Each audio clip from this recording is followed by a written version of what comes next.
Okay, and we're live yet again. No fancy intro video or anything like that. Just hitting the internet web waves, so to speak. Uh, Josh Irwin coming to you here on the Avalon Universe YouTube channel, and we're going to do something interesting and different tonight, where we're going to look at one of our older fan films, of course, Ghost Ship, one of my favorites, the film that started it all.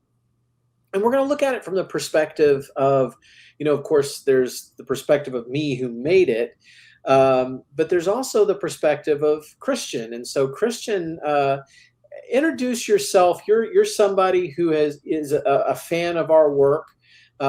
We met through you kind of reaching out. Tell the audience who you are and all of that.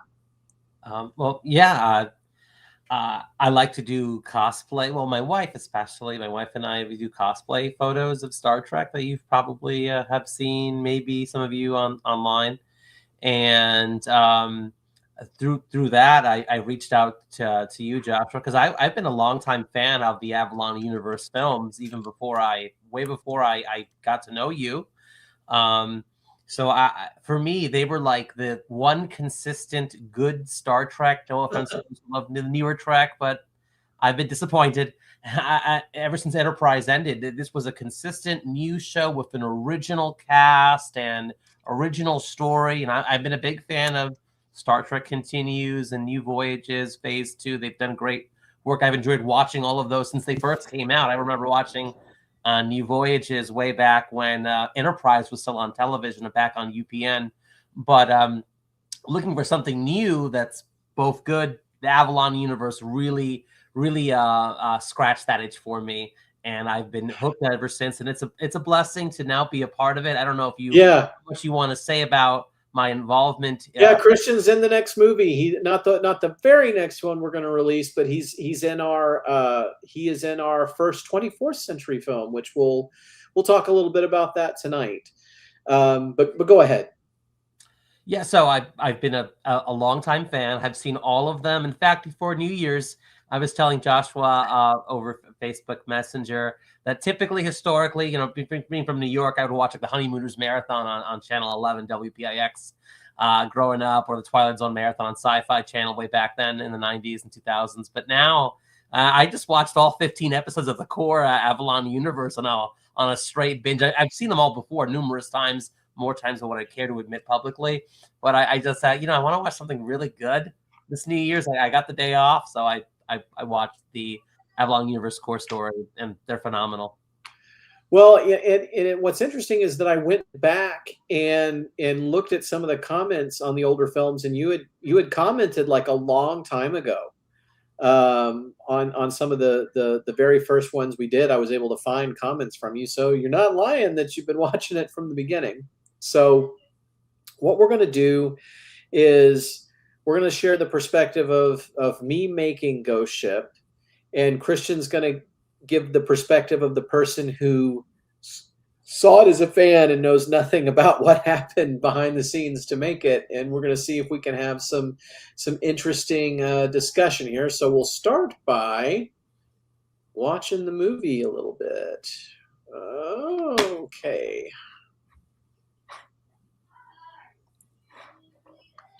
All right.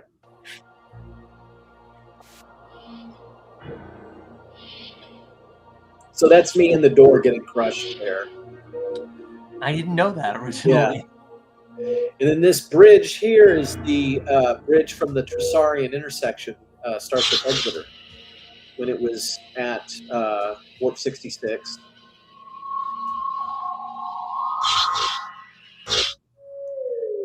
It's funny, this is one of the first shots, but it was the last shot. In the last we filmed, right? Commodore yeah, Austin, that shot to of him in the turbolift was the last Please shot have a we seat. filmed the whole project. Familiar face. I always knew it was just a matter of time before you were flag officer. Ended up at the front of the movie. I guess all that relentless dedication to the academy finally paid off. What can I say? I was a man on a mission to always be the best. So what are you doing on this pile of crap? Well, I'm the commanding officer for this sector. Why am I just now finding out about this? Well, you're the operations officer for this station. So this wall here, so you see me and I'm by the way, You're looking at the worst actor in the whole film right here. I think Tyler does a fantastic job. So you see this wall, and you see it behind me. You know what happened last week. Yeah. Same wall, exact same wall. We didn't have, 360, and we do this a lot in Avalon where we don't have like a full 360-degree set. So what we did is we just turned Tyler around and then rotated the camera to the right angle to make it look like he's on the other side. And then, of course, we rotated the set pieces as well. But was it that serious?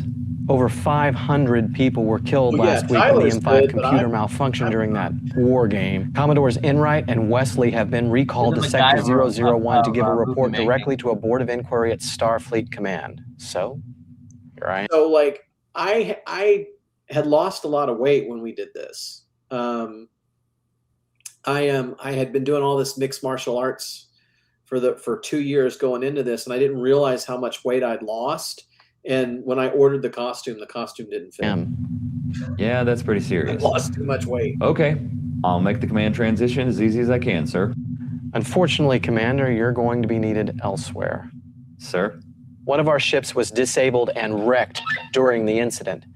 The USS Excalibur suffered major damage, and its entire crew was lost due to multiple hull breaches and a failure of the life support system.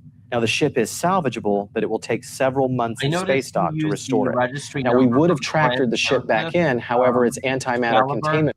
What was that? I noticed that you used the registry number from the Frank Joseph technical manual for the USS Excalibur versus the I guess retconned canon from the remastered Star Trek. Right. Yeah, and that was another way to try and just make it unique, because 1705 seemed like, it made a little bit more sense. And I'm going to quiet it so we can talk during it. But 1705 seemed like it made a little bit more sense than 1664. But then, of course, when we did Prime Universe with the Excalibur, we stabilize did her so that the ship can be salvaged.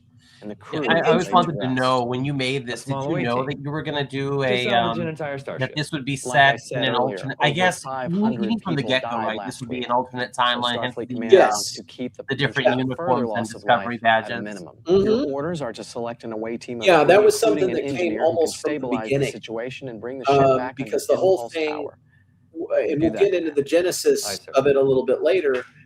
I know you can. But it was all one phone call. Lexington will drop the shuttle off at the edge of the system on its way we out. had this phone call with Vance where he talked me into doing a Star Trek fan film, and I came up with the idea to do it almost on the spot. So we're going to be watching your performance very carefully. It's almost like the whole idea of being about the Excalibur, being an alternate universe, that all sort of happened all at once. And there was some different discussions about uniform things we did. We had some meetings and eventually settled on what we did. This mission isn't dangerous.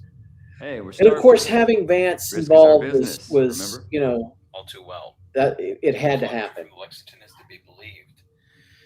I'm not sure how the Excalibur Corps hasn't already breached. Hey, now, Tyler's on a green screen here. I'm about to shuttle out to a dead ship with no support from Starfleet. I have to be prepared for the worst. This is an actual room with these monitors. But I went and shot the room separately, and then I put him on a green screen. I am going to need a top-notch engineer if I'm going to have any hope of making this work. I wish I could help, but I'm 75 light years away on a top-secret mission of our own. Why did you do it that way? I wanted to get him its perspective. I wanted to get him farther away from the wall, and the room was small. And so I could get him farther away from the wall and light him the way that I wanted to light him. Why is it that every time you get yourself into trouble, I'm the first person you call? It's not like Starbase 6 has a personnel roster of 1,200 people. Yeah, but you're smarter. So Tyler is being such a good sport here. And I have to really admire the way he handles this scene. Because we're really kind of kicking his character in the nuts a little bit here. Yeah. It was a deal where, we're wanting to make the girls look good. It was maybe a mistake on my part that I went about it that way. I think I could have made the girls look better without like having to do it at Tyler's expense. But Tyler did a really good job here of taking that in stride and kind of making it like friendly jibes and insults and kind of going with the flow with it. And I was really proud of how he responded. That other guy's just. I never took weird. it to be like So once Tyler was again, being thrown you under need the me bus to or solve anything your like that. problems for I you. actually like Hey, this what scene would I a be lot without you? with Commander Beck and You'd be a lot Captain less Mason, because cool. it shows like You there's have this no idea how to backstory Yeah. we don't know women. anything about. And, well, At least I don't know anything about as a fan you'd coming into probably it. be dead. Exactly. That they have this banter. Like he doesn't know how to Mhm. talk with women. There's probably some funny stories associated with that. Oh, sure. So Lieutenant Jamie Archer. clearly they know each other, and she has You're the that engineer? liberty, Commander Beck, to speak I to mean, him that way it's because a they pleasure, go way Lieutenant. back. Well, the sure on-screen it is. relationship between So, Mason and Beck was more Starfleet reflective royalty, of my huh? actual friendship with grandfather. Victoria at the Friends in the time. family. So, you know, Right. we had a lot of banter Lieutenant and Amanda kind Beck, of gave science each other a officer. hard time, and, So, and we're just we were gonna very board a close dead ship friends. and And so miniskirts and go he picnics almost, then? in a way, stood put in for pants me on in for the that away mission. respect, and being because But I if you want to wanted. do an EVA and And go-go that, and boost, feel free. I modeled Funny. Mason off of Jack O'Neill EVA? from Stargate We all have SG-1, and The ship's completely without power. so I You can't wanted him access to the be the hangar deck, kind so of we'll have guy to go that through the starboard would hatch. be able to kind of make fun of himself Go and ahead, sir. all that kind of stuff. Drop point. Prepare to depart. All right, Of Captain. course, the captain over the Now or speaker's never. my dad. You know, I take it back. You still have no idea how to talk to women. And all of this stuff Yeah, that you've I seen know. up to this point was shot in Arkansas. So, like, that room was the Warp 66 briefing room. Everything is Arkansas up to this scene. So this is the first thing that you see that we shot in What's on your Florida mind, Beck? or Georgia. I had a friend on the This is the A Neutral friend. Zone Studios shuttlecraft, an ex-boyfriend. which was originally built for You know, Starship it Farragut was fine by when we were Mike stationed on the Bednar same and his ship, but team. just didn't work out once we were assigned to different quadrants. And of The course, standard you subspace would have seen it relationship? also in I've done it SBC. myself a few times. Mason has a solid beat though. He did a subspace marriage. So Really? that joke about the subspace marriage Yeah, at comes some from the point we fact all that have to admit Tyler was we're married to our actually at the careers. time married to a see. woman from Anyway, the UK. Just And because it so didn't they work had a out doesn't long mean it's distance not good. marriage I just where he lived in Afraid Arkansas, you'll she never lived see a in the dead UK, and they would just basically call each other every day. something And like that. they did that for like 5 years. Okay, let's see if we can get more accurate sensor readings. Scanning now.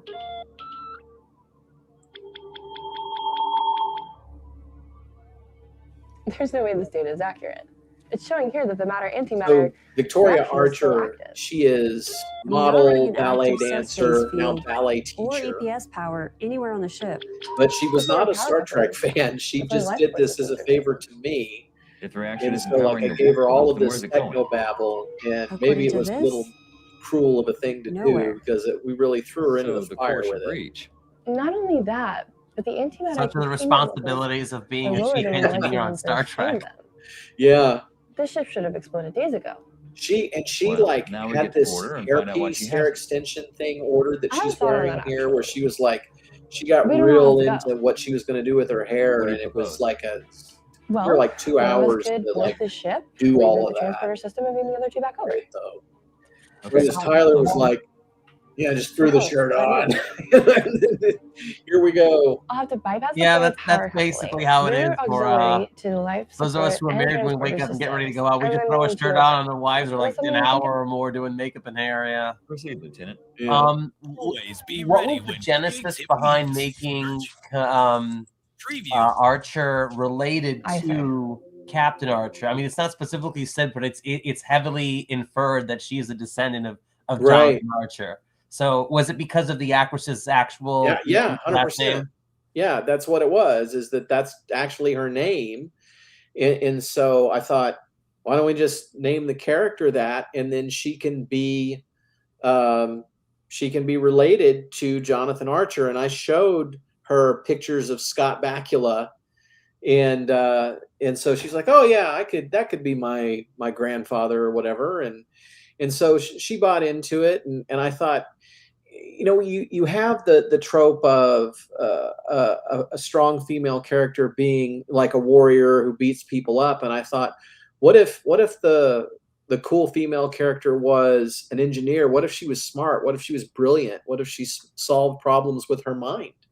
And so that's what I wanted to do with her. So having her be an engineer when, her ancestry was essentially the invention of the Federation Starship warp engine, it made perfect sense. I'm approaching the starboard hatch. So when she is in that little, I don't know, rocket-propelled seat to go to the Excalibur question, is she carrying with her normal standard Starfleet uniform? She must be. She used to wear one shortly after. Maybe it's in her backpack or something,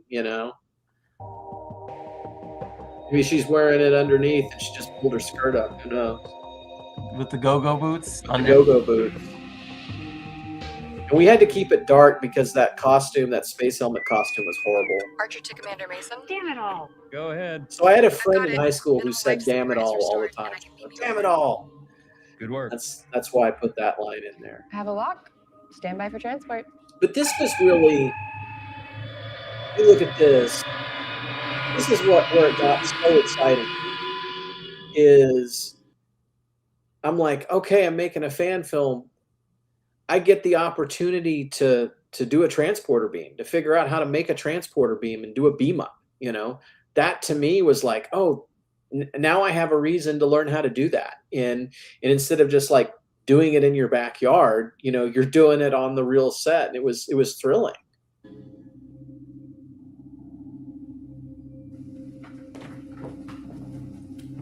Archer, concentrate on the core. Back. Scan as much of the ship as possible. Find out as much as you can about the current situation. Life support is at a minimum. I was only able to seal the hull breaches in the drive section with force fields, so we don't have bridge access. Okay. I'll try to reboot the command pathways to the Duotronic data network from auxiliary control. I've given him a hard time for 8 years about how he said that line. So this is Arkansas. This is not Kingsland. This is when we were back in Arkansas shooting at what they called, at the time they called it Starbase Studios. There's me in the door again. And it was, this was in like a rundown amusement park at the time. Sounds fun.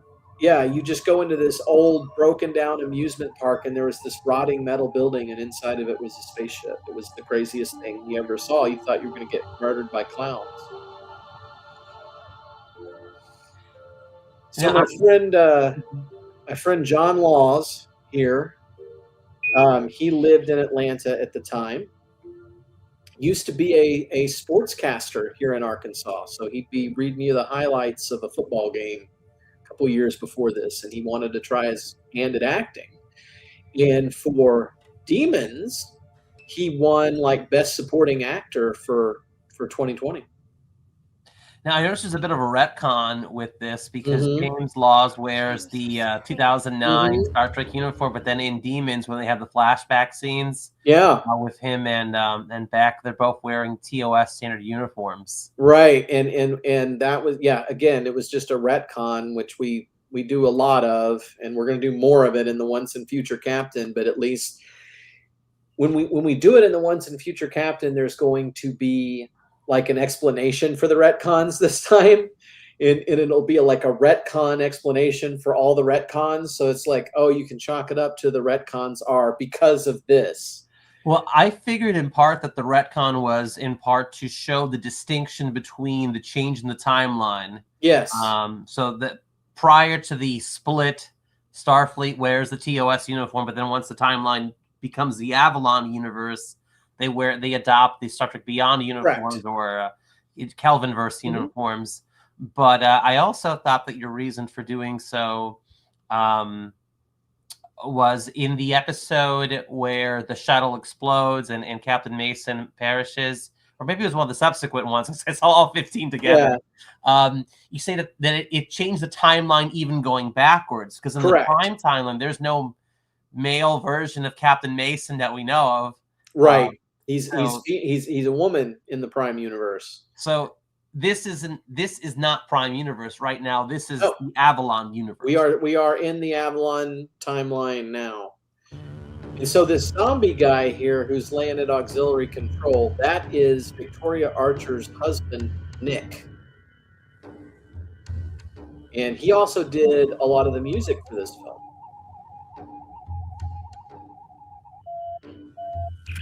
Yellow. Mason, I'm getting some very And of strange course, like, readings I off the didn't crew want members' to bodies. like so and so to so and so. what Go kind of strange? ahead.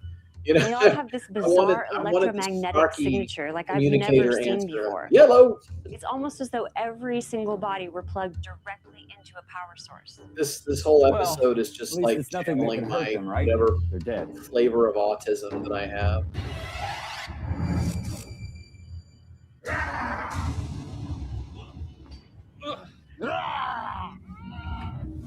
Now, I don't think Tyler broke a rib in this scene, but he, at the very least, like he sprained or strained one of his ribs doing that scene, and that was, I think, it was on day 2 of the shoot.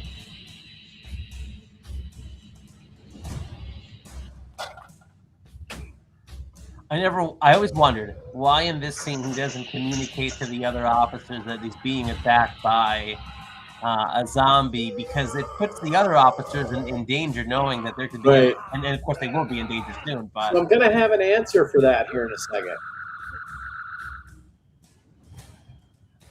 I know the line of dialogue comes up where he's. What the hell was that? And notice how he's already gotten his costume dirty. It's a good thing this Yeah, was I'm like still here. late in day 2 think. of filming. I need you in engineering, sir. Right away. And then we were able to like clean it before we did day I'm all 3 because day 3 What's was going like on? a month later. Report. I would if I could, sir.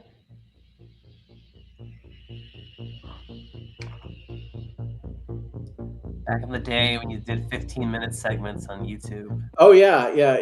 We were worried about that back then. We didn't know what the guideline enforcement was going to be back in 2018 when we did this.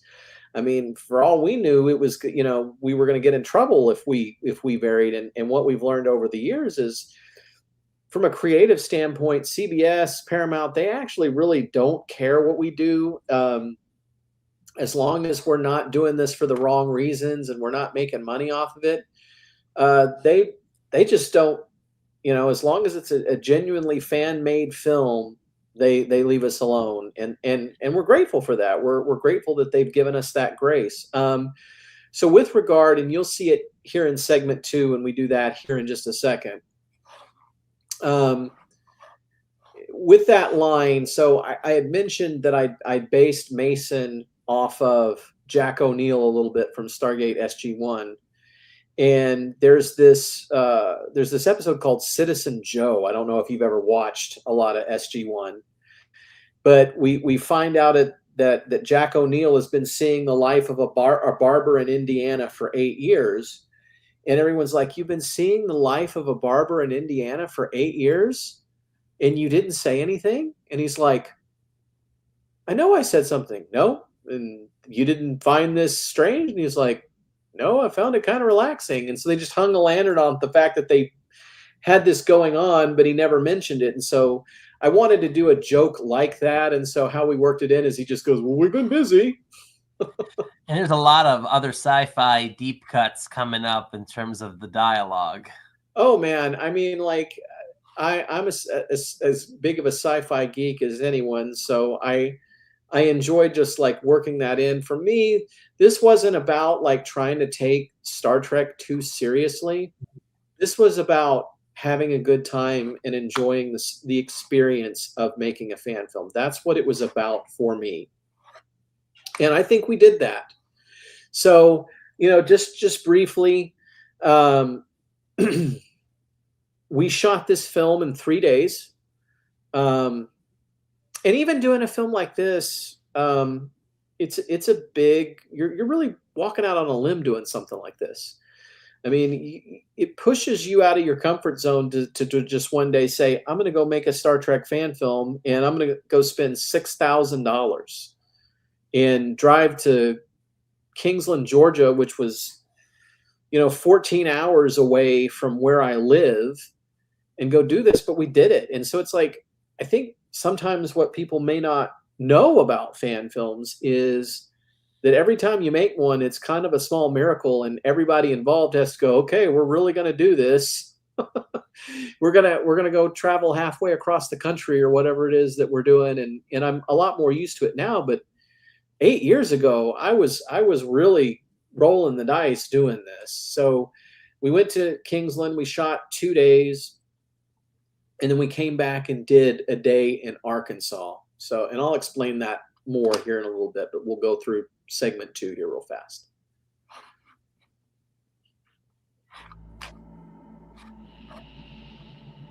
So this was the first scene we ever shot. I'm gonna guess it's not supposed to do that. First thing we ever did. To be honest, I have no idea. I've never seen this before. It looks like the Day one, plasma shot reaction's one. just floating on the articulation frame. That explains why his uniform isn't soiled. Mm-hmm. Yes, back. Mm-hmm. Science to science. Well, Why his hair looks real nice. Drive plasma. I noticed that Captain There are Jaconde will different later use layers that and line, science to concentrations. science. It looks as though the energy is being siphoned off the core and converted into some other form of energy. It has a signature I've never seen before. Converted how? So the humor I thing, can't say. and I'm not going to constant. approach the subject of it carefully, like I always It's have to. happening in pulses, Victoria didn't like the humor. almost like the energy She is. didn't want to do the humor, and so Breathing. there was a lot of that humor that I Or wanted to feeding. continue to do. I wanted to do science to science, Derek, tech to I tech, think this is a captain to life form. captain, because An energy-based life that's form. a reference It makes to when they would sense. write Other scripts. starships have for encountered Star Trek: life The Next forms, Generation. not just based on other elements, You know, the but also scriptwriter wouldn't energy. know the technobabble, Like on so they would Organia. just say they would just put tech. And Life, so the life script finds a way, super great I read guess, tech to tech, even in the Mr. most hostile LaForge. conditions. And so Well, we I can't put get the all ship of that moving in with there. this thing Code, sucking science, energy right from science, the core. captain, captain. Is there a gentle way we could like coax it off the ship? We could shut down the plasma reaction. It might lose interest. We could vent the drive plasma through the warp nacelles. It might just follow the energy out. It would fry the coils, but it might work. So how did Okay, give it a try. Victoria Fox and Archer feel about the technobabble from the behind the scenes perspective? Because they have a lot of it. Obviously, Right. Archer I does think more that's as being the engineer. Keeping the antimatter I containment mean, I field think that stable. Archer just sort of accepted it as If it we is shut down what the it reaction, is. we'll have to eject the antimatter It containment. to me was when she was stumbling on it a little bit during filming, her feedback to me was, my brain knows these are not real words. And so that's why she was having trouble with the technobabble. Whereas, you know, with Fox, she's a much more experienced actress, and so she was used to just memorizing whatever the line was and saying it. So she didn't struggle with the technical babble at all. She came off book. She was ready to go. As well. Warning, antimatter containment fields failing. Containment strength at 8%. Initiating emergency warp. Rory, I want to say, Victoria Archer, this was maybe the third film she ever did as an actor. And she's young. She's very young here. She's like maybe 19. And now she's, you know, late 20s and has 2 kids. What was that? Yeah, I forgot to tell you, I got attacked by one of those things down in auxiliary control too. You forgot. Well, we've kind of been busy. So it's just, you know, set it up as a joke. And then, of course, it's another excuse for Beck to roll her eyes at him and be like... This, Which she does so well, rolling. Yeah, no, because she liked to roll her eyes at him in real life. The control interfaces burn out. I mean, it's not that big of a Obviously, secret this that life form can manipulate they weren't organomatter best as well. friends in real life. But not us. No, I'm not privy real to life. those. They got They along use with each our other to electromagnetic make this field. movie Yes. for me. We need to get to But, engineering level 3. but behind the scenes, they weren't. That's they weren't sad to close. hear, but I guess it is what it is.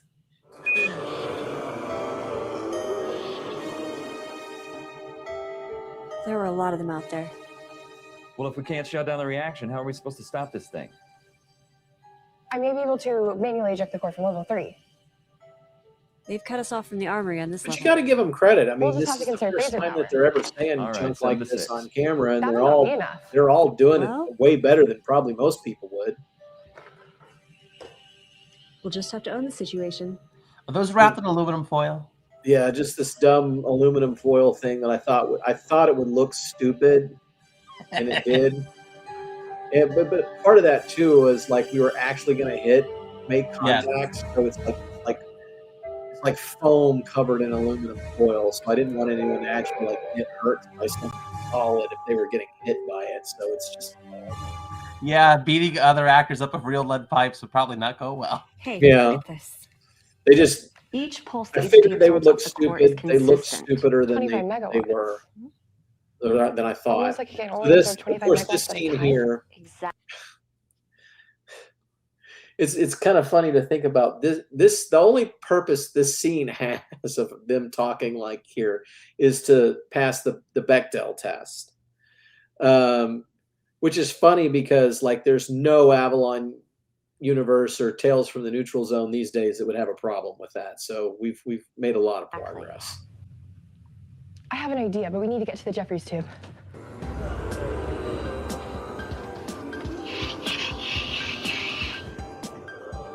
That was fun. That was like the first shot after dinner one night. And I thought you were the one that said They're all mini skirt suffering and go-go from boots food were a bad coma. They idea. weren't just acting. Guess I'll Yeah. just have to own the situation. We were having fun here. We were having a lot of fun here. Well, kicking a zombie We seems only like a had great way those for a girl to people get a run doing in her the space tights. zombie thing. They were from Jacksonville. It was like a group that did zombie cosplay, and we only had them for one day. And I think we knocked this whole sequence out. She's hitting and kicking me, and I let it be me. I always wondered that one looked a bit more intense than the rest. Well, I volunteered to be the person who got hit and kicked because I wanted her to be able to go full bore, and I was like, "You're not Starbase gonna hurt operations me. never really Just, prepared you us for know, this. go as far as you want with Thing it." is why I joined And she Starfleet. actually did scratch my head I don't know what pretty happened. hard with it. You joined Starfleet to be hunted by the undead. But I wanted to give her something that looked Action more adventure. You know, genuine. isn't that what Starfleet's Is this about? how you got her to agree I to guess do I just this? got comfortable running a starbase. Yeah, well, save the monologue. You're about to have more action and adventure than you know what to do with. Tyler aims the phaser a little weird. It's not going to work. There are too many of them. All right, go to full power.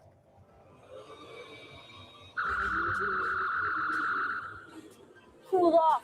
And those were both like really nice Lawn Company phaser Don't disturb my replicas. Like friend. those were like He's the dead $300 phasers that actually lit up on the tip, which made it What the hell easier are to you track guys doing? with a phaser. What does it sound like? We're trying to find the still humor have in our that? own impending death. Yeah, we do. Although I think we're out at warp 66. Jay, Because I basically, Give once me. we were done filming everything, I just donated all of the props and costumes to Warp 66 Studios. They're all out there. It didn't fit well in my house anyway. So my friend Earl, he did like the skeleton underneath when they vaporize. There's like a little skeleton. Like my friend Earl did that. Warning. Reactor Earl core Hale. injection sequence is active. And again, that We're was always the just fun like part of each it was tracking phasers and doing phaser beam, transporter beam, sound design, and it's all an opportunity to just have a good time doing it. And, you know, this was one of the most fun things, not only to shoot but to edit. It took me about 6 weeks to edit the whole film, and I just had a blast. I was, going till midnight, 1 a.m. every night working on it. And it's one of my favorite editing experiences of all time. I can tell you're all having a lot of fun filming this. Oh, man, it was a lot a of fun. Did you know that this would spin off into multiple sequels when you were making this? Like, how far did you think that Avalon would go when this was first being made and edited? Well, and aside from that, this is my favorite scene in all of Avalon Universe. yuck. When she's covered in muck? This is Everybody okay? banter. What happened? Oh, I overloaded and detonated the reactor core after I ejected it. The blast must have overwhelmed the entity. No puppets without a puppet master. Yeah, that's the easy part. Now I gotta figure out how to get the ship back to Starbase 6 without a reactor core or a DDN. Well, and then there's figuring out what to do with 400 dead bodies. It's only Tuesday. So, in answer to your question, actually, yes.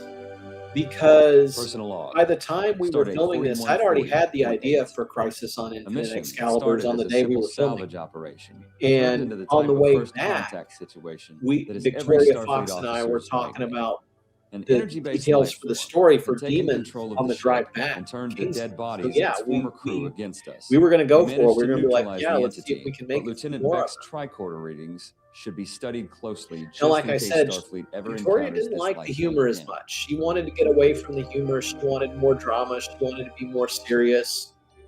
Whereas I wanted to keep making the films like this, and so that was a little part of what we disagreed on going forward. Lieutenant But, Archer has stabilized impulse power. you know, it's just two different and we are people slowly having on two our way different back. creative visions for what they A wanted once to dead do. ship, now a ghost of its former self, is hopefully And Tyler poised loved to this rise scene. You as know, a he's like, phoenix "Hey, from my the character's ashes. actually doing Who something can say useful." what destiny still awaits the USS Excalibur, a mighty sword broken in battle? And I love how he reads that captain's log. Zombies. Yes, sir. Space zombies. Well, if it helps, I didn't know there would be space zombies. It's the same thing. There's only one wall, and we're just flipping regardless camera of the horrors that one you side or the encounter, you other and accomplished flipping the mission. people. You brought Excalibur and her crew And home. I had no And idea overcoming how odds much I like would that end up isn't something doing that that over goes the course of unnoticed. 8 years with Thank you, various sir. different sets. What happens to the Excalibur Why now? does Beck's Considering the amount uniform? of damage she Why sustained, does she's the going to uniform be change placed in the off scene? for several months.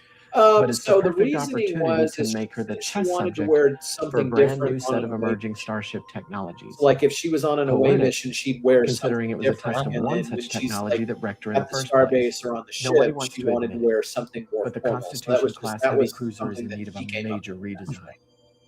Using Excalibur as a pathfinder will give us a chance to test many of those new components before the design is finalized. New phasers. So we're back in Arkansas sensors, here. deflector systems, This is what would a new become the crew, Warp 66 and a briefing new room. captain.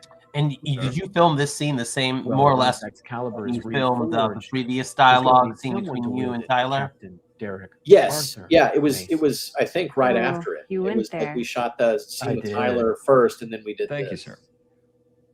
Well, And it was I'm gonna need one weird. hell It of a was. It first was super officer. weird, man. Like, you know, in films before that I had done, if I'd been in the film, it was really just sort of an Alfred Hitchcock kind of situation where like maybe I was in one shot, and this was the first time that I ever like was acting in a scene, and so I'm there and the camera's going, and these two start talking to me, and I'm saying the lines back to them, and I didn't forget my lines or anything, but I was still doing it. But I remember just like looking at them, knowing I was on camera. They're saying these lines to me. I was like, this is weird.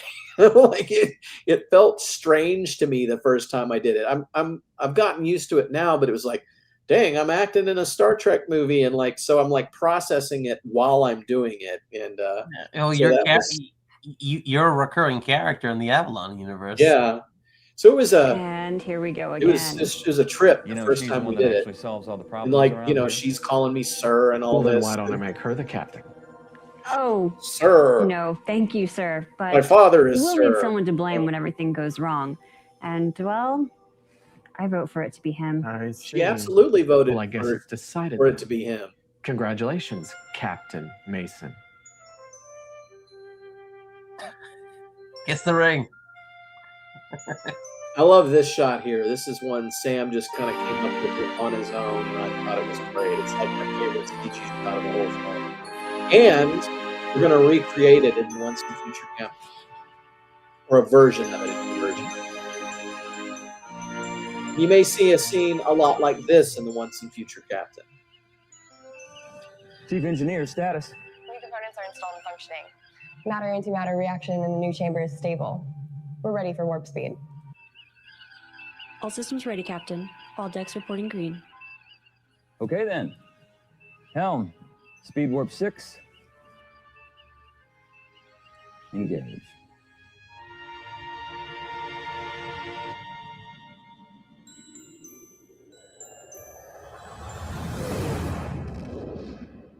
So there you go. It was a wild ride, man. We had a lot of fun making that first fan film, and it was a feeling that was so euphoric when we did it that it's like I've spent 8 years like chasing the way that felt when we made that film. And no, I would I would never have thought that it was going to end up being the roller coaster ride that it has been in the 8 years time since then. But I don't regret any of it. So from, you weren't there, tell me your experience with seeing this film, your thoughts on it, and your take. I don't even remember when I first saw it because I've seen it so many times, and that's true. But I do enjoy. I do remember watching it early on. I don't know if it was the first time or not, and really enjoying it because it was so unique. I think when I first found it, there were a few other ones that have been made also, so it wasn't just like one episode that I randomly came across. There was a few of them, which made it all the more interesting for me as a viewer because I got to binge a little bit. Not as much as I was able to on the 1st of January, where I could watch 15 of them in one stroke, more or less. But it was I love that you created new unique characters. It wasn't just Kirk, Spock, and McCoy, who I love to see, regardless who plays those roles. Well, typically speaking. But this time you had brand new characters, so that really pulled me in to watch this series, and then to see the characters progress in the future, in the subsequent episodes, to see where they were going. I wanted to know. I want to know what happens to Captain Mason, because I feel like Captain Mason deserves to be captain of the Excalibur, right? That's that's like, we get so excited to see him become captain, and then he doesn't get to command the ship on an actual mission because of what happens to him later on. But then I got attached to Captain, Lance Ramirez. I thought he was great. And Commodore Amari Jaconde. They're all great characters. So that's one thing I also like about the Avalon universe. The vast characters that you've created overall reminds me of Deep Space Nine, where there's so many different characters, but also it feels realistic, like an actual U.S. naval ship. We're as Trekkies, we all love Captain James Kirk or Captain Jean-Luc Picard, and they're the same captain of the ship perpetually. But right. In the actual U.S. Navy, I don't think that's common to have someone be a captain of a ship for 5-10 years. You have different people assigned to command a vessel. So to see different captains command the ship as time goes on, it makes it feel like this is a real Starfleet. There's so many different officers coming in and out. So it just immersed me as a viewer to feel very connected with Avalon Universe. And to me, I actually view Avalon Universe, in addition to Star Trek Continues as well, and New Voyages, as like another series you can watch in tandem with Voyager, Enterprise, DS9, because there's so many subsequent episodes. You're fortunate enough to be able to you're blessed with the resources to be able to do that. Whereas I know other fan makers probably haven't had that opportunity, but you have, so it's allowed for you expand on your universe. So that's a bonus. I almost see like all of fan films that way to a degree. And I've made kind of an effort, and you'll see this in the Once and Future Captain, to weave some connectivity with what Vance is doing, with what the Federation Files is doing, with Tales from the Neutral Zone, with whatever. I feel like all fan filmmakers are sort of in this together. Dreadnought Dominion, and just so many great fan films out there. And I sort of just like you, I sort of consider that part of the continuity. For example, Starship Farragut's episode about how the mirror universe was created. To me, that's the canon explanation for how the mirror universe was created. And, you know, I've got my own list of an entire like mirror universe, like playlist you could watch that weaves through fan films and canon Star Trek and is fun to put together. So, and it's fun too, to end up weaving Prime Universe and Avalon Universe a little bit in Crisis, but then as we get into 24th Century, you'll see more of that, where there's some connection between Prime and Avalon a little bit. It's funny, some of the things that you bring up, like the different captains, or you know, however many we've made, like 15 of them or something. I think if you watch all of them, it ends up being like 5 or 6 hours worth of content, which is like surprising even to me. Time well spent watching, I must say. Well, thank you. You know, it's one, I never meant to make that many. It was never my intention. I when I set out doing this, it was like, I want to make 15, 16 fan films. As far as just Star Trek fan films on the whole, Farragut 2024, which just came out, was number 22 for me. As far as episodes of the season of the TNG. Yeah, the fan film that I directed, you know, it's number 22. And as far as Avalon Universe, yeah, we're up to somewhere in the area of 15. We have 2 more of them in the can done, as far as they're shot and in post-production, and scripting is going on a third. So there are going to be at least 4 more of them, but there were only supposed to be 4. Like, if you go back to 2018, I was only going to make 4 of these. And I pretty much had a rough idea of what those were going to be when we were filming Ghost Ship. And I thought by 2021, 2022, it'd be over. You know, we wouldn't be doing this anymore. And here we are in 2026 messing around with it. So, but I'm glad, you know, I've enjoyed every little bit of doing it. You have any thoughts or questions or anything, you know, coming from the outside? Let's connect the inside to the outside. What are some burning questions you have about Ghost Ship? Well, I've always wondered what happened before. I mean, you know, you have Vance. He's the chief engineer, lieutenant commander of the USS Valiant. Right. You know later on that Ramirez is the captain of the Valiant. So I've always wondered, what are the adventures of Captain Ramirez before this? How did Beck first meet Mason? Did they serve on a couple starships together? So you know, I know that those answers don't have, you know, those questions don't have actual canon answers per se yet. But those are things I always wonder about, because when I watch this, it feels real. It feels like there is previous episodes. Like I just turned on television and I randomly came across an episode in the middle of an already existing series, and that's what I like about it, because it feels very immersive, like I said earlier.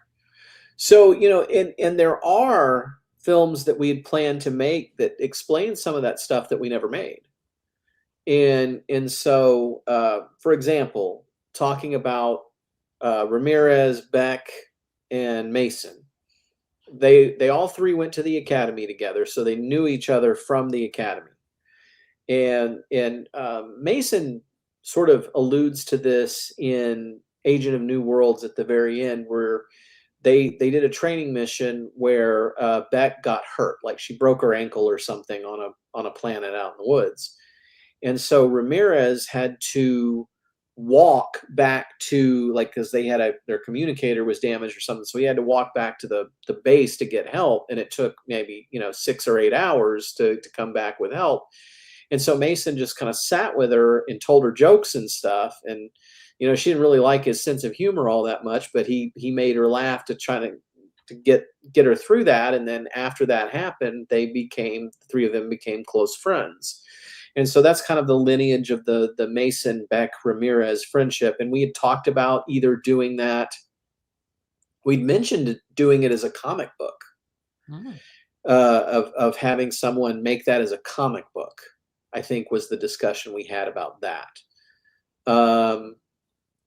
With Ramirez and Menard on the Valiant, again, there was a film that we were gonna make that was actually written, and it was called Reflections, I think was actually what it was called. Sounds like a Mirror Universe story. Well, it was about looking back on it's when Jamie Archer dies, Menard kind of looks back on his relationship with her. And what we learn is that, yeah, they all served together on the Valiant prior to the Excalibur. So, Ramirez was the captain of the Valiant, Menard was the chief engineer, and Archer was like this junior engineer, and she was assigned to the nacelle tube. So she was in the nacelle tube, like, monkeying with switching out plasma relays and stuff, trying not to, burn out components. So she was just basically the person who flipped the burgers, in the nacelle tube, had kind of a meaningless job. And she has this incident where she's like talking to somebody over the comm and gets, loses track of time and almost burns out a plasma relay. And she gets in trouble for it and gets reprimanded.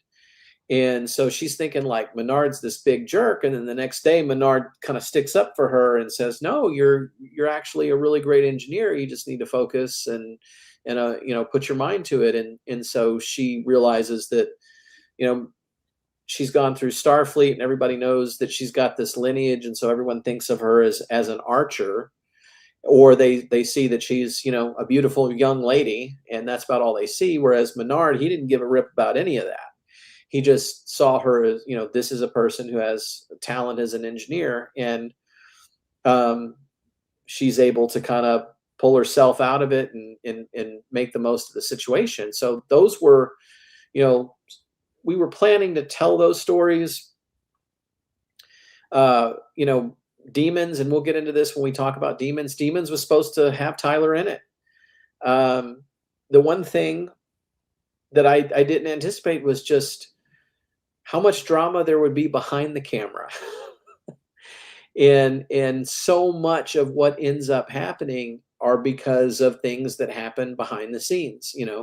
There was an incident between Tyler and Victoria, and he left Avalon Universe for a while, and eventually he came back and she left. They kind of like traded places. And so I had this whole thing I was going to do with Tyler, and then it felt like, okay, that's gone. And I was glad I was able to bring him back in. And if I could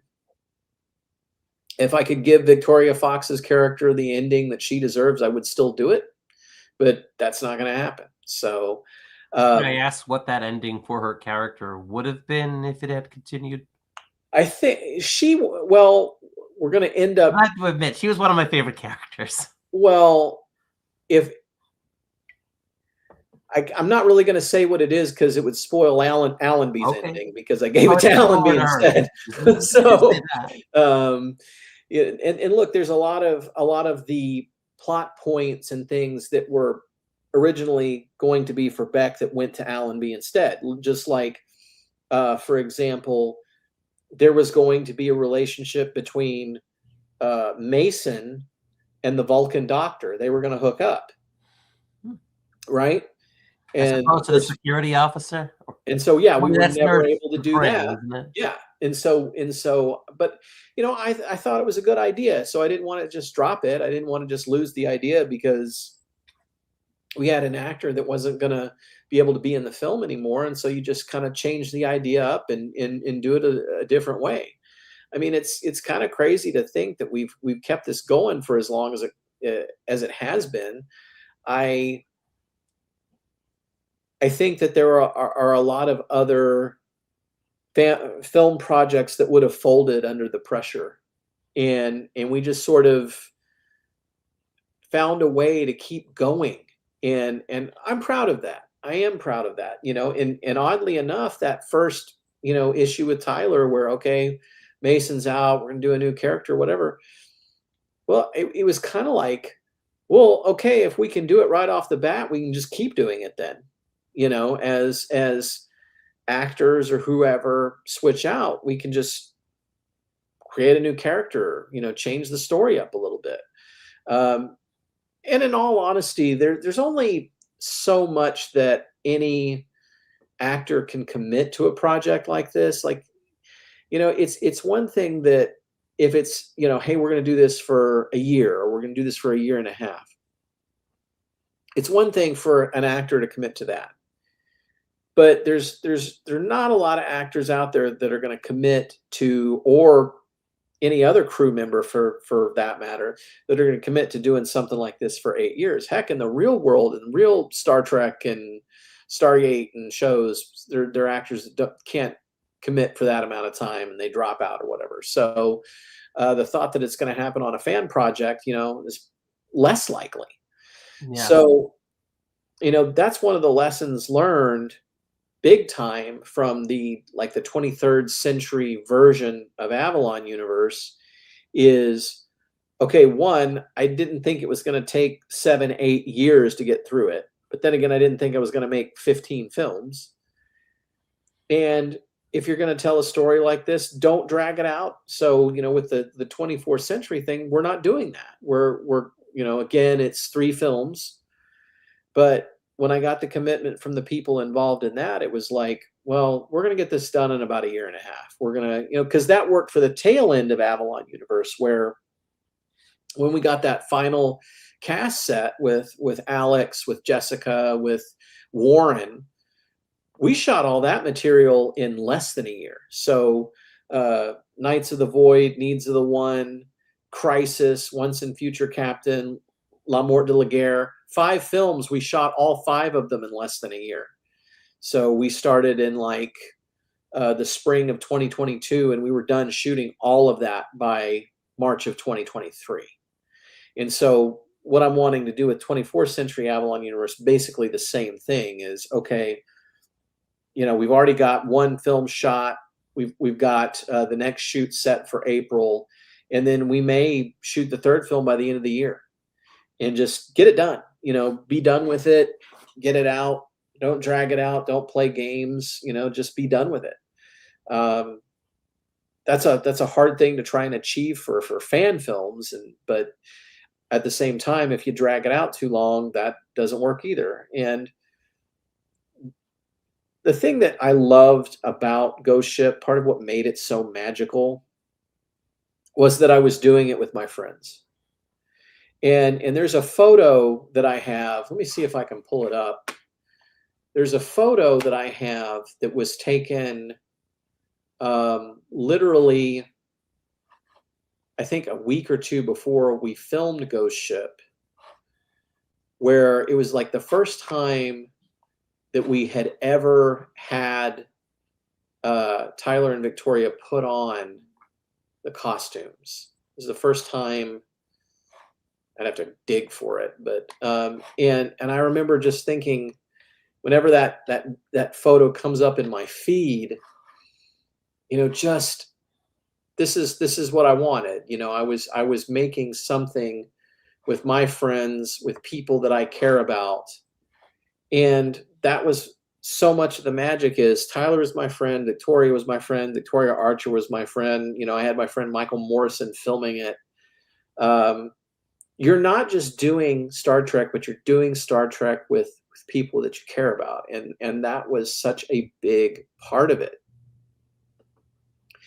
And the frustration later on is that, sometimes you can't cast your friends because your friends fight with each other. And, there's this infamous letter that Gene Roddenberry wrote to Shatner, Nimoy, and DeForest Kelley that was called To My Former Friends. And he kind of calls them out for, you guys are arguing about how many close-ups and each one gets, and how much screen time, and you guys have gotten out of control with this. And look, it's the same thing. And what I ended up having to do was at least for Avalon, was audition people and just say, okay, this is the character you're going to play. This is your call time. Here's the call sheet. Show up, say your lines, and go home. And God bless these people. That's what they did. Alex and Jessica and Warren Hawk and God bless them. That's exactly what they did. There wasn't any infighting or weirdness that occurred behind the scenes. You weren't trying to change the script and make it more about their character than No. what you intended. No, there was no like, hey, let's kill this guy. Let's kill these two people off so I can be the star now. Yeah, there was none of that happening. And I didn't think that was going to happen. But I think the more making fan films with your friends, for me, has come on working on Dreadnought Dominion or Tales from the Neutral Zone or Constar. You know what I mean? It's been working on other people's projects, Federation Files, where it's like I'm going out and I'm making, films with my friends. Or a lot of the crew and behind the scenes people are now the people that are my friends, from the standpoint of Glenn Wolfe and Dan Reynolds and Dave Moretti and Frank Sconey and Jonathan James and a whole, Keith Hamilton, and just a slew of like great people who are behind the camera.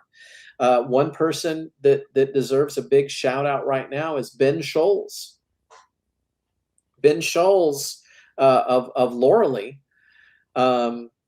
He's like, hey man, I want to make your CG just because I'm your friend.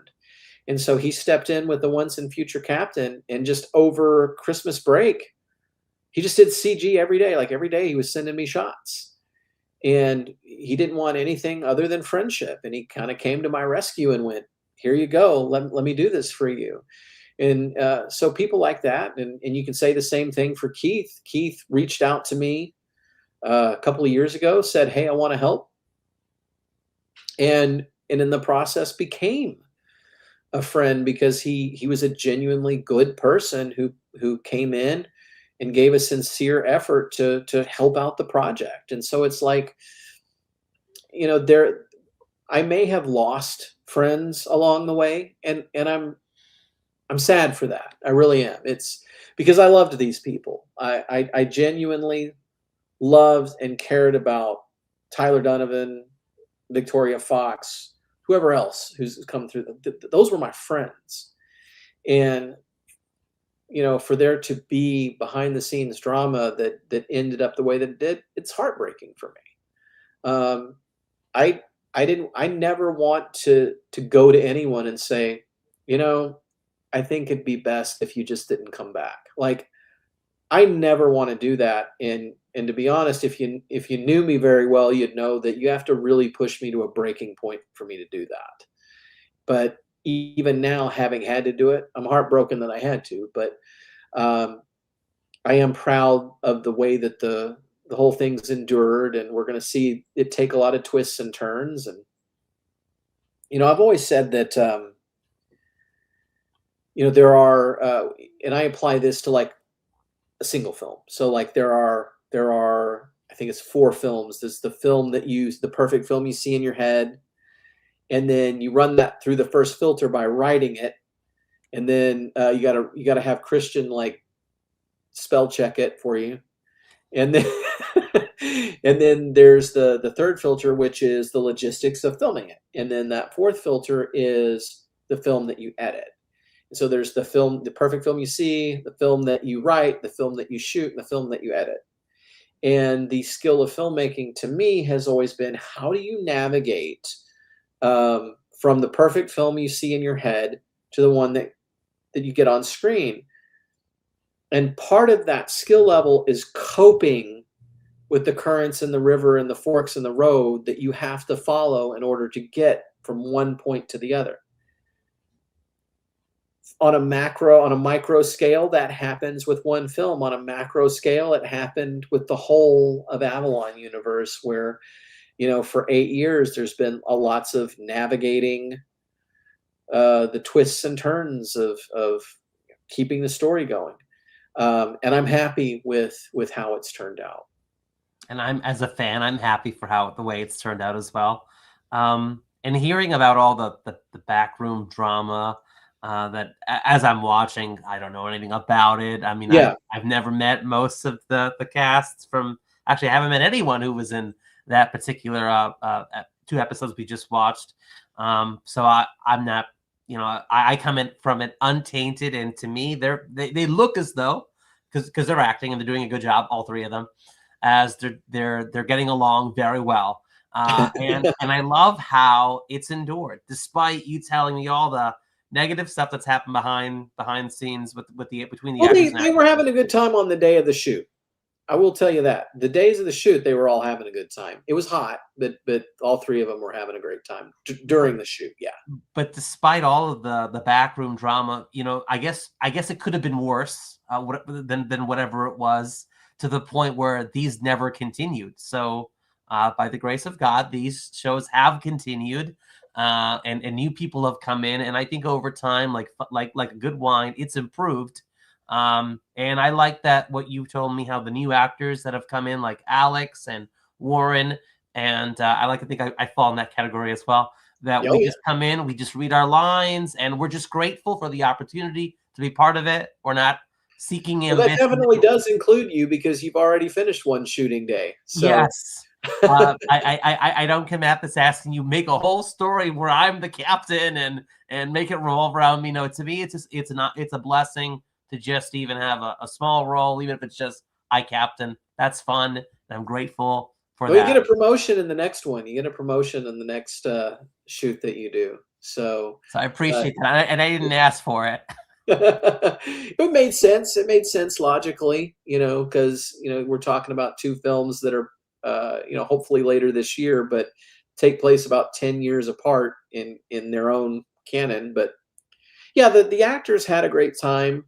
For me, and that's why it's interesting to hear your perspective, is because if I look at a film, if I go back and I watch one of these, that experience of watching the film is inseparably linked to the experience of making it. Because making a film is such an intense experience. It's so potent, like everything about it. Like, for example, if I watch Ghost Ship, I smell egg rolls, because Neutral Zone Studios at the time was right next to an egg roll factory. And so that smell, like the whole place smelled like Chinese food the entire time we were filming.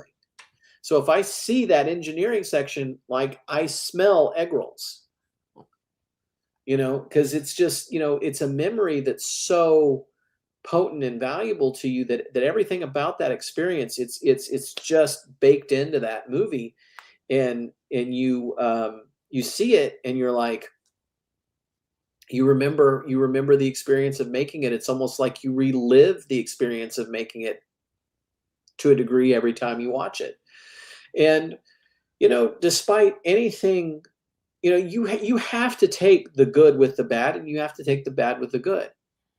With every single one of these films, no matter what drama happened behind the scenes, I'm proud of every single one of them. And so I can look at every single film and go, you know what? I'm proud of how we did this. We made the most of it. With Avalon Lost, the very next one we're going to talk about, Avalon Lost, we were never supposed to make that film. That was never going to get made. We were going to go straight to Demons, and Demons was going to have Tyler in it. And then there was an argument, don't want to go too specifically into it. There's no reason to, but they didn't get along. They had an issue, and, Tyler was justified in being frustrated. I'll put it to you that way. He was justified in being frustrated. And so he was like, I'll film one more scene. It'll be my death. Like, he sent that in a text message. I'll film one more scene. It'll be my character's death. And I don't think he expected me to take him literally. I think that he kind of went, no, please don't. No, and I was like, okay, let's do that. But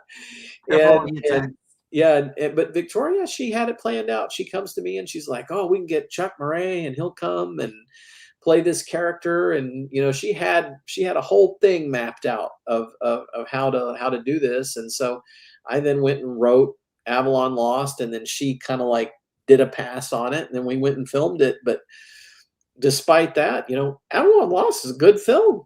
we'll take a look at it next time. But it's a good film. It's for a long time it was one of the better ones.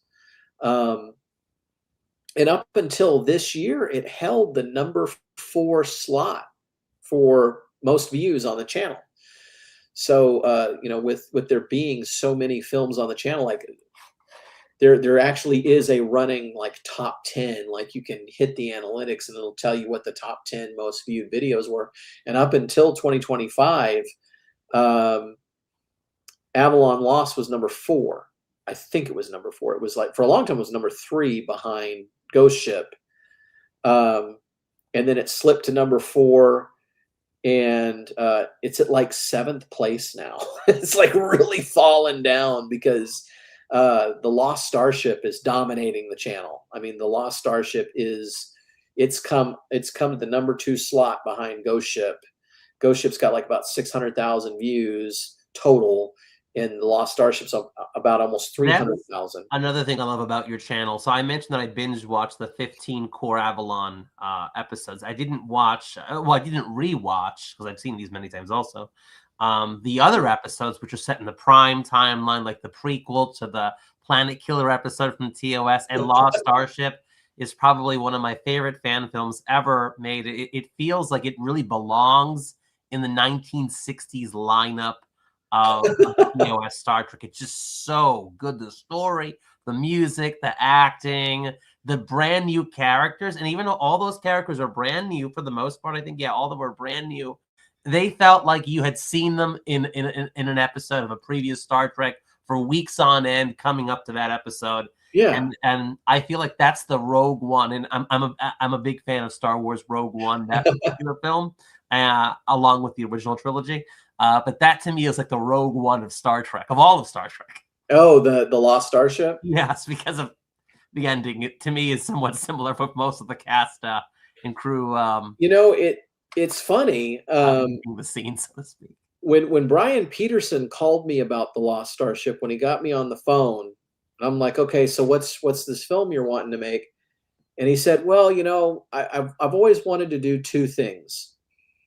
I wanted to make a Star Trek fan film, but I also wanted to make a film where everyone dies at the end. And I said, you and I are going to be friends. Just like right off the bat, like I've always wanted to do that too. So it's surprised it hasn't happened before. I mean, maybe it has in a fan film that I'm not familiar with, but I'm just surprised no one's thought of doing that. At least even in at the canon, I guess they wouldn't kill off the entire. I guess like when TNG, when they refixed the timeline or Voyager, Voyager, everyone dies. Oblivion, but it wasn't really them. Like they all died, but it wasn't really them. Yeah. The thing about Tales from the Neutral Zone that's interesting is that it's a come full circle thing, because when I set into the Avalon Universe concept, I wanted to be different. I wanted to do something very different. I didn't want to try and be just 100% true and faithful to 23rd century Star Trek. I wanted to make my own thing. And that was a big part of why it went the way that it did is I thought, if I'm going to do this, why try and do the exact same thing that people have done over and over? I want to do something different. And so I let that Avalon Universe concept just kind of blossom, and I embraced it. And, we're shooting on these older sets, but we're using modern cinematography techniques and, modern LED instruments and cameras and all this kind of stuff. And in some ways, at certain points, the cinematography in Avalon Universe looks a little bit more like Strange New Worlds than it does TOS. That's to me is the allure of Avalon Universe. The fact that you're using the existing TOS sets that were made for previous fan films, and yet you make it your own. You make it new. You take the uniforms from Star Trek Beyond. You add Discovery badges. You add some new background computer displays, and it all looks new. It has its own unique feel. So it's not just a repetition of other fan films, which all do great work, because I love watching all sorts of fan films from Star Trek that are always posted on YouTube. But that's what I love about the Avalon Universe. And to me, I kind of compare Avalon Universe to the mirror episodes of Star Trek Enterprise, where they took the TOS sets for the USS Defiant, Yeah, and they updated the lighting, and it looks so right. good.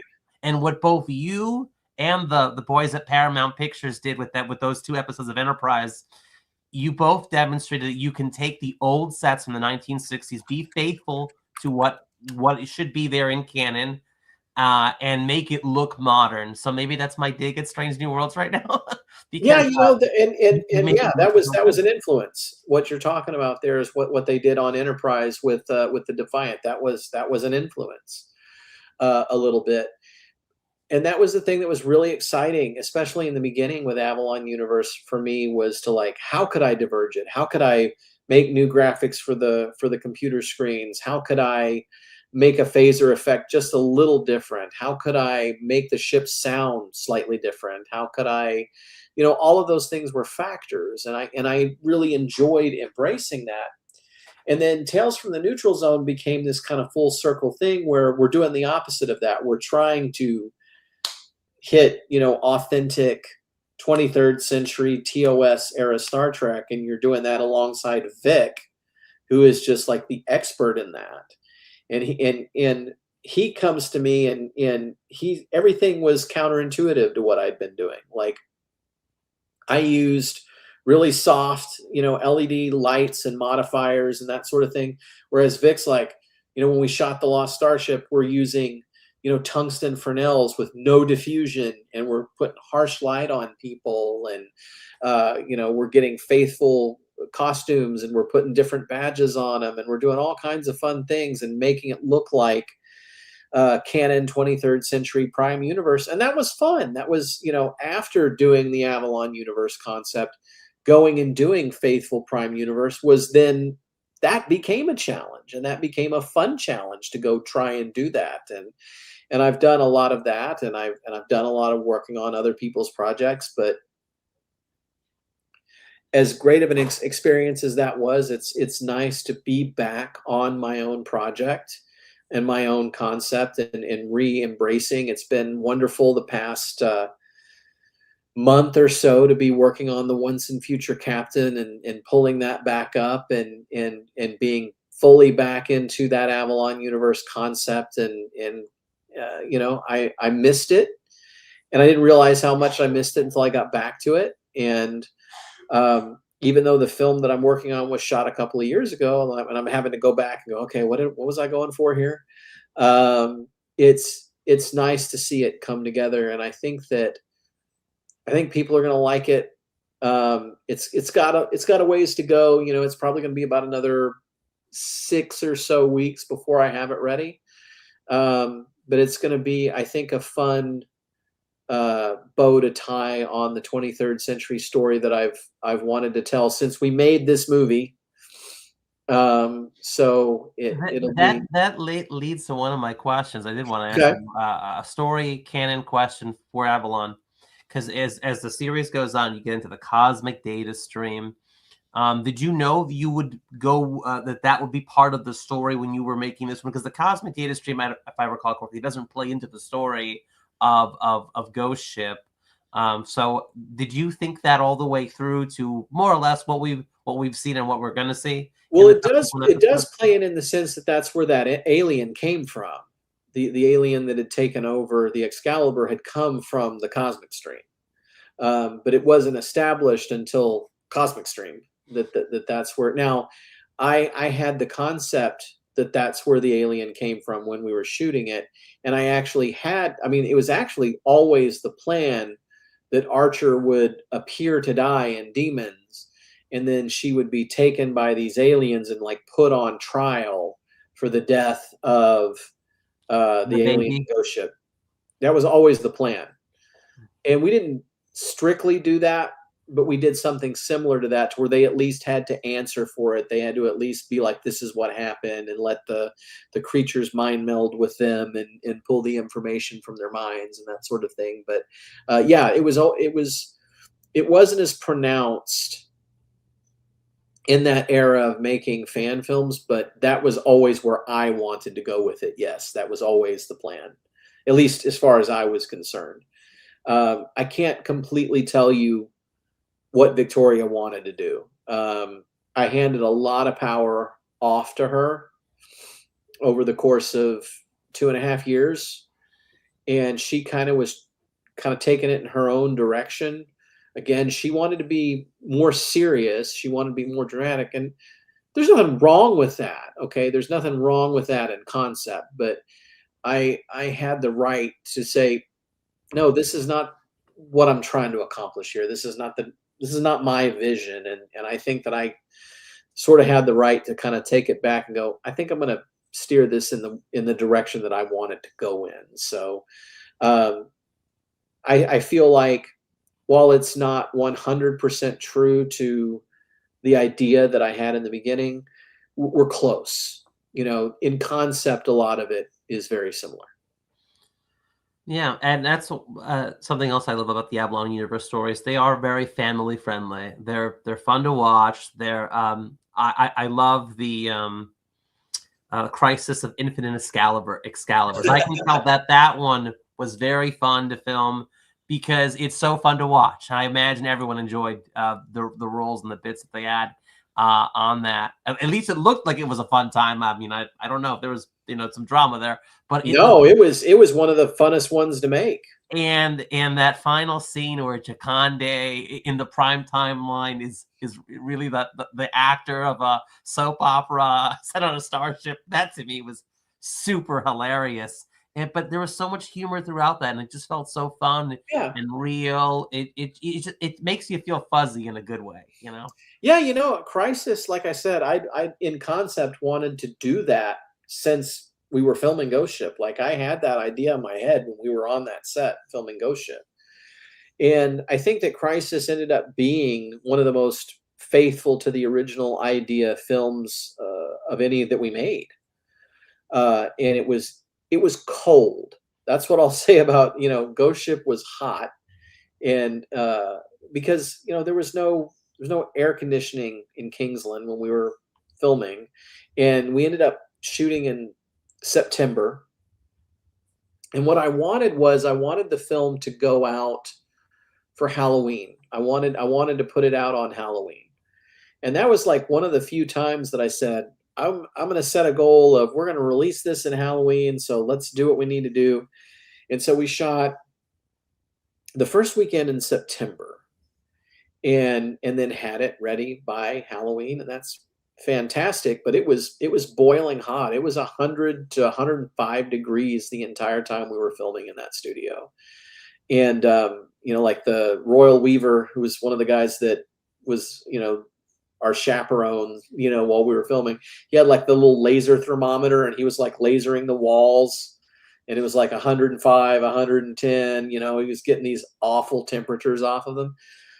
And like I said, going into that, I'd done all of this mixed martial arts for like 2.5 years, and so I was like in the best shape of my adult life when we shot that movie. And I think that's the only reason I was able to get through that shoot of 2 really long, like 16-hour days. Like we drove 16 hours to get there. Then the next day we were up at 9 a.m. and we were at the studio, and then we were there till like 11 at night. Then we went back to the hotel, and we were back there again at 9 a.m. and we went to like 1 in the morning. I don't know that I could do it today, but I could do it back then. But then Crisis, it was cold. It was the opposite. It was freezing, because we're like, you can't, you really can't deal with the heat when you're trying to film. The heat reads really badly on film too. Like people sweat, you lose energy. It's hard. It's like a slog to get through it. Cold, you can, it sucks, but you can deal with it. Like 105 for Ghost Ship. Crisis, it was like 20 degrees in the transporter room. We're shooting the transporter room scene, it was like 20 degrees. So the opposite, but we were having fun, man. When Tyler dressed up as Elvis and was singing those lines, and I remember he comes out and he's like, he's doing the hand thing, and I'm like, Tyler, what the hell are you doing? And he's like, this, don't you know anything about Elvis? Like Elvis does this. And I was like, all right, man, we'll do it. Is Tyler a big Elvis fan, like James Colley is? I don't think he's a big Elvis fan, but he knew enough to like. He knew that he was going to have to sing those songs, so he did research. Like he went and looked every one of those songs up, so he knew how to sing them.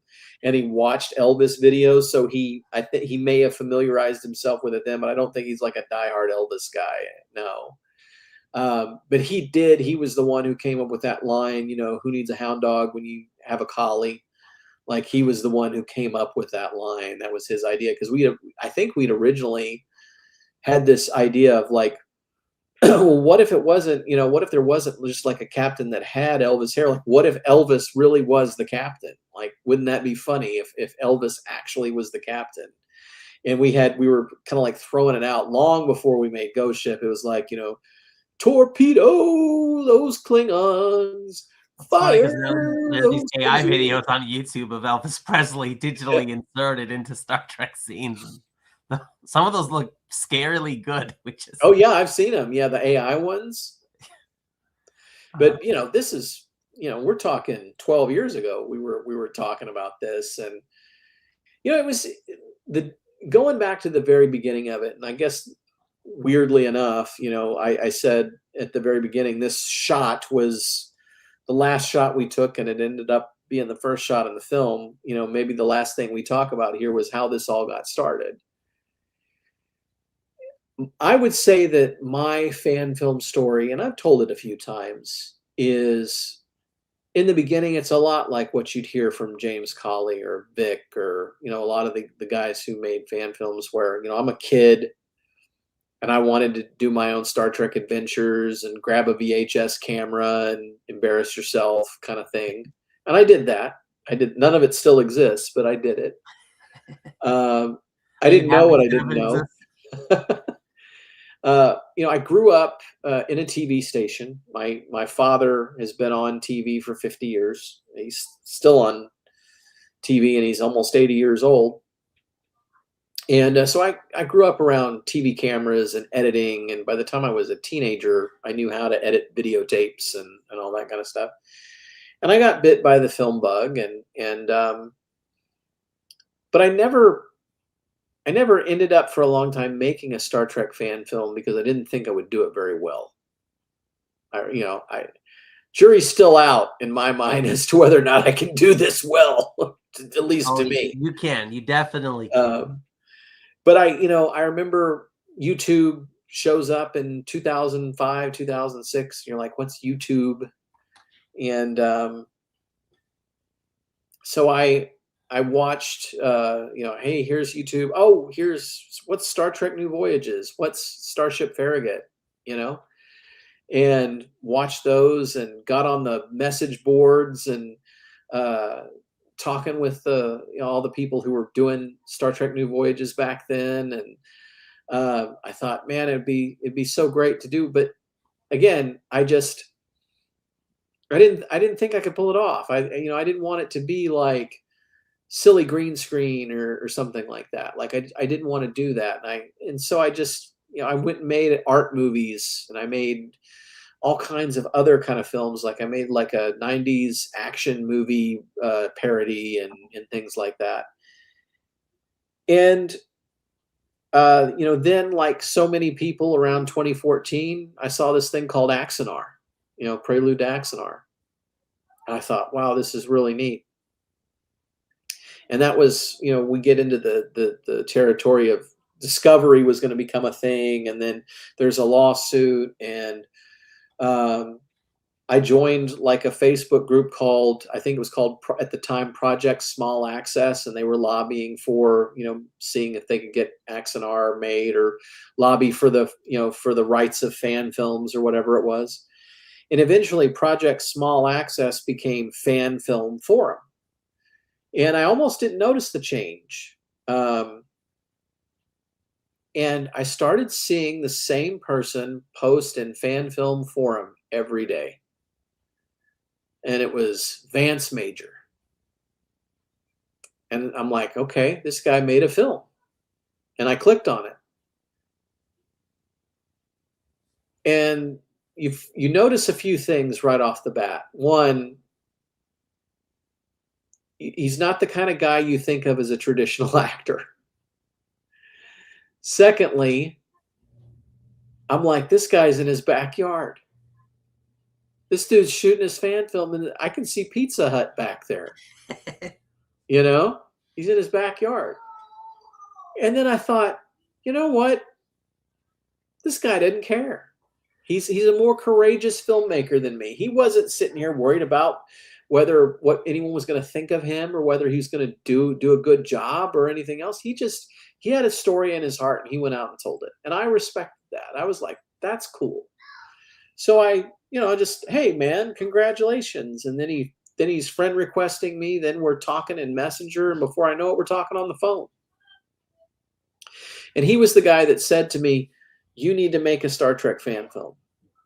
You just need to do it. Stop, reasoning it in your head. Just go. And at the time, I had my two friends, Tyler and Victoria. We were all wanting to do a film project together. We didn't know specifically what that was going to be. We just knew that we all wanted to do something together. And I kept coming up with different scripts for like indie shorts, and Tyler didn't like them. And finally I was just like, well, Tyler, what do you want to do? And he said, I want to do sci-fi.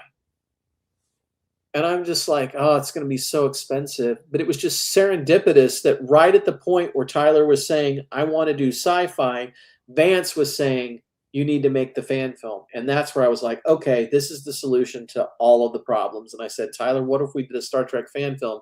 He was like, fuck yeah, dude. He was all about it. And I knew that there was a studio somewhere in Arkansas. And I was like, well, what if we go there and film it? And Vance was like, you probably don't want to go there and film it because, there's no power, there's no electricity. So like, if you're going to go film at that place. Ironic, there's no power on the ship. Well, that's where it came from, is he was like, if you're going to film there, it's got to be like the ship has no power or something because there's no electricity. And I was like, okay, we're salvaging the USS Excalibur. It's without power. It's been taken over by a hostile alien, and we have to fight the zombies of the dead crew members. And it came to me that fast. It was like, that's it. That's the movie we're doing. Okay, I'm going to go shoot there. And he goes, you probably it's like the cosmic data stream just downloaded into your mind. It did. It did. But the concept was like almost instantaneous. And then I was like, okay, so I'm going to go shoot in Arkansas. And Vance was like, yeah, you really still shouldn't shoot in Arkansas right now because there's some weirdness going on, drama with that. But, hey, these sets in Kingsland, Georgia are available now. And I can introduce you to a guy named Ray Tessie. And he got me on the phone with Ray Tessie in June of 2018. And we were down there filming in September. Now, I knew we weren't going to do it all in 2 days. And so I thought, no, we need to do a day here in Arkansas. And I wanted to see what that was all about. If there was a studio like an hour and a half away from me, I wanted to know what was going on there. And so I said, come on, who's the guy I need to talk to? And Vance was like, okay, you need to talk to Glenn Wolfe. And there you go. There's a guy I didn't know from a can of paint before I made a Star Trek fan film that's become one of my best friends, Glenn Wolfe. And I got out there and I met him and I met Dan Reynolds, same thing. And, became friends with both those guys. And I couldn't have made Avalon Universe without Dan Reynolds and Glenn Wolfe. I couldn't have done it. I couldn't have made Avalon Universe without Ray Tessie. And so these were people I didn't know beforehand that became, hopefully lifelong friends. And the same with so many other people, with Vance, with Gary Davis, with Randy Wren, with Dave Moretti, and I could go on and on. All of the Victoria Avalon and all of the great fan film people that I've met over the course of doing this that, I hope I get to stay friends with, for the rest of my life, because it's been such a wonderful experience. And yeah, I'm glad we stuck with it. It's been a roller coaster ride. And the thing is that you can't reflect on it without admitting it. You can't not admit this has been a roller coaster ride. But that's the part that's maybe the most valuable to me, is the takeaway of that experience, the good with the bad. And there's been a lot of good to go with the frustrating parts of it. It's all been worth it. So anyway, but you know, I'm glad to hear that none of that reflects in what we do. I'm glad to see that you can just watch it and go, hey, this looks pretty good. So maybe that's an indication that we're doing what we're supposed to be doing by not letting, you know, because I will tell you, there was a film one time that I made that's supposed to be real depressing, and we had way too much fun making it, and you could see that in the film when it wasn't depressing, and so I had to like edit it a whole bunch for it to be depressing. So for there to be the ups and the downs, hey, look, you never see in Voyager that Kate Mulgrew and Jerry Ryan hate each other. You know, that I never. was so shocked to learn about that years after watching Voyager. You never see that. You never see any issues with Jennifer Lean or Garrett Wong. You know, you just see the Voyager episodes, and look, man, it's just baked in. You know, like you can read about any Hollywood movie from RoboCop or you know, Die Hard or Back to the Future. You know, they shot Back to the Future twice. You know, and so it's just it's part, the ups and the downs are part of the process, but it's a matter of the ups are worth the downs, and you have to, if you really care about something, if something's really worth it, it's worth fighting for.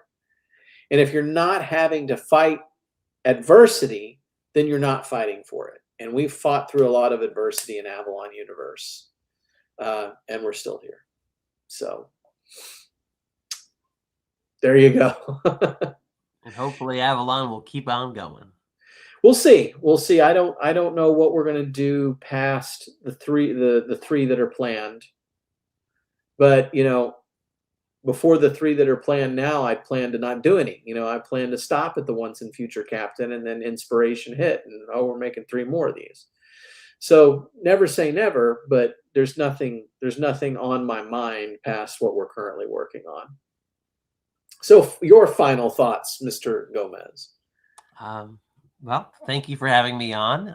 Even though most viewers probably don't know my connection yet to the Avalon universe, but I guess we'll talk about that in the future. Sure. As we get closer to that particular episode.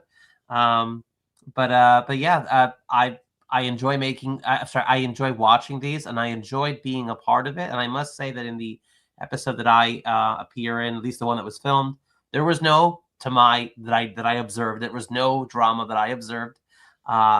We just had a great time being on set. I had a great time being on set with all the different actors and behind the scene camera people. So that was a blessing, and I thank you for the opportunity to let me be part of that as well.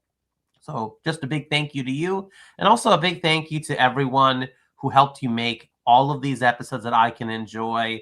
Even though I've never met Tyler, haven't met him yet, or never met Victoria Fox, I want to thank them for the work they did to make the episodes that they appear in to be as great as they are, and Alex and Warren, all of these cast, and all the behind the scenes people who do the CG, like Keith and Samuel Cockings, and all these wonderful people in the US and in Germany and the UK, from Laura Lee and so forth. Thank you to all of you for contributing to make these episodes, because they're really appreciated and they're very enjoyable. And sometimes you just need a nice, fun escape. And Avalon has always been a very sweet treat to watch on YouTube. So thank you. And you know what? I feel the same way. You know, I'm grateful to anyone who's ever worked on this. Oh, and thank you to Vance, I have to say as well. Vance, he's a huge part of this, and I haven't met him personally yet, but I want to give you a big shout out. Thank you. You do an awesome job. I will say this. You know, Victoria Fox is a brilliant human being. She's very smart. She's good at what she does. She's talented. She's hardworking. And she's a good actress. She's very talented. And she made lasting contributions to Avalon Universe, very lasting contributions. There are things that carried through all throughout the course, ideas that she contributed, and I'm always going to credit her. Well, like if we use some idea she contributed, I'm going to say that came from her. And I think that there's no question that she put a lot of work into what we did, and that the work that she did was fantastic. I have no complaints. I like her character. I look back, and as we go to look at more of these films, I look back on that fondly. Demons is a movie that I remember making very fondly. And so I am grateful to her for what she contributed. And I think that she contributed very positively as far as what ended up on screen. So with Chuck Murray stepped up. He came in, he played a character for a few episodes. And you know what? Chuck and I have remained friends, and he's got a behind the camera contribution he's going to make soon. And so I'm grateful, like you said, to everybody who made a part of it. And I think that what you have to do is, even though you may come to a point where you say, hey, this isn't going to work out anymore, that doesn't mean that you throw the baby out with the bathwater. You do have to recognize when somebody works on your project that's a, something that they didn't have to do. No one ever had to show up and work on my fan film project, but a lot of people did. And I'm never not going to acknowledge that. So there you go. And I want to thank everybody who listened to this stream of consciousness for, an hour and 45 minutes for coming. We'll try and keep it a little less next time, but there's a lot more nooks and crannies to explore. We'll try and make it a little bit more behind the scenes in the standpoint of the fun little knickknacks of how things were done versus, Christian's observation from the outside, answering his questions. But it's just going to be a thing where we're going to look at these films and we're going to go, okay, the outside looking in and the inside looking out. And so we appreciate everyone being here, and thank you so much for joining us. And we'll be back maybe here in a week or two. Yes, take care. God bless.